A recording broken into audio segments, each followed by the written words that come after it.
혹시 입으로 숨쉬는 구호흡이 아이들의 치아 건강뿐 아니라 얼굴 형태, 성장까지 큰 영향을 미칠 수 있다는 사실을 알고 계셨나요?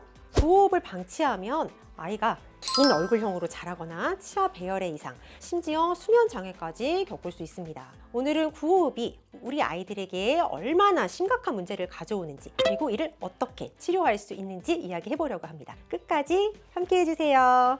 저는 상도 행복한 아이치과 이현정 대표원장입니다. 구호흡은 단순히 코 대신 입으로 숨쉬는 습관처럼 보일 수 있지만 그 영향은 생각보다 훨씬 큽니다.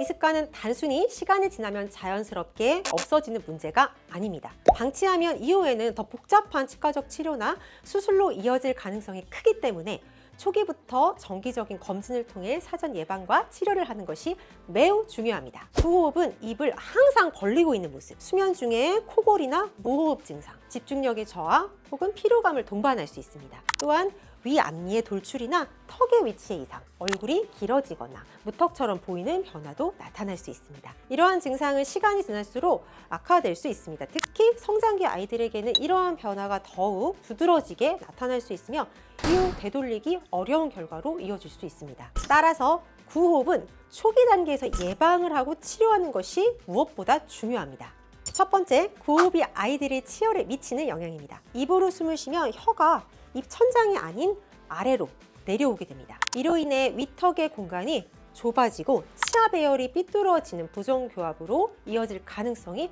높습니다. 이런 문제는 성장기 아이들에게 더욱 두드러지게 나타나죠. 두 번째, 구호흡은 얼굴 형태에도 변화를 일으킵니다. 구호흡이 지속되면 긴 얼굴형이나 무턱 같은 특징이 나타날 수 있습니다. 이는 코로 숨을 쉬지 못해 얼굴이 길게 자라는 성장이 촉진되기 때문입니다. 또한 얼굴 비대칭, 턱 관절의 문제 같은 2차적인 문제도 유발할 수 있습니다. 얼굴형 변화는 성장기 아이들에게 특히 중요한 문제로 적절한 시기에 교정을 하지 않으면 이후에는 복잡한 교정 치료가 필요할 수 있습니다. 세 번째, 구호흡은 수면의 질에도 큰 영향을 줍니다. 입으로 숨을 쉬면 잠잘 때 코골이와 숨 멈춤 현상이 생기기가 쉽고, 이는 성장 호르몬 분비를 방해해서 아이의 성장 발달에 굉장히 부정적인 영향을 미칩니다. 이러한 수면 장애는 집중력 저하와 학습 능력에 직접적으로 연결된 아주 중요한 문제예요. 반드시 조기에 확인하고 관리해야 합니다. 제가 치료했던 아이를 한 명 소개시켜 드리고 싶은데요. 초등학교 3학년인 민준이는 항상 입을 벌리고 숨을 쉬고 자주 코골이를 하는 모습이었습니다. 부모님께서는 처음에 단순한 습관 문제라고 생각을 했지만 시간이 지나면서 민준이 얼굴이 점점 길어지고 앞니가 튀어나오는 걸 발견을 하셨어요.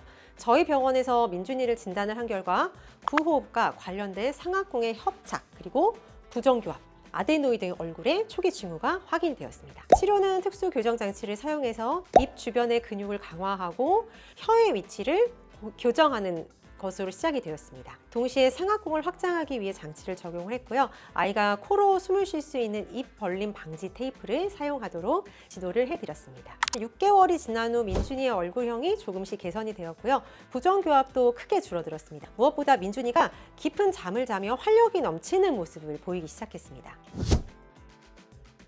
보호자분들께서는 집에서도 간단한 방법으로 아이들의 구호흡을 예방하고 개선할 수 있습니다. 첫째, 아이가 혀를 입천장에 올리고 몇 초간 유지하는지 연습을 매일 반복하면 혀의 위치가 올바르게 잡힐 수가 있습니다. 둘째, 아이가 잠잘 때 입을 벌리는 습관이 있다면 입술에 붙이는 테이프를 활용해서 입을 다물게 하는 연습을 할 수 있습니다. 셋째, 아이가 앉아 있거나 누워 있을 때 바른 자세를 유지하도록 도와주세요. 머리를 앞으로 내밀거나 고개를 숙이는 자세는 호흡에 부정적인 영향을 줄 수 있습니다. 정기적인 검진을 통해서 이러한 습관을 점검하고 필요할 경우 전문적인 도움을 받는 것도 중요합니다. 오늘은 구호흡의 심각성과 이를 교정하기 위한 치과적 접근 방법에 대해서 이야기를 나눠봤습니다. 작은 습관의 변화가 우리 아이의 미래를 바꿀 수 있다라는 사실을 꼭 기억해 주세요. 더 유익한 정보와 함께 다시 찾아뵙겠습니다. 영상이 도움이 되셨다면 구독과 좋아요 부탁드립니다. 저는 상도 행복한 아이치과 이현정 대표원장이었습니다. 안녕.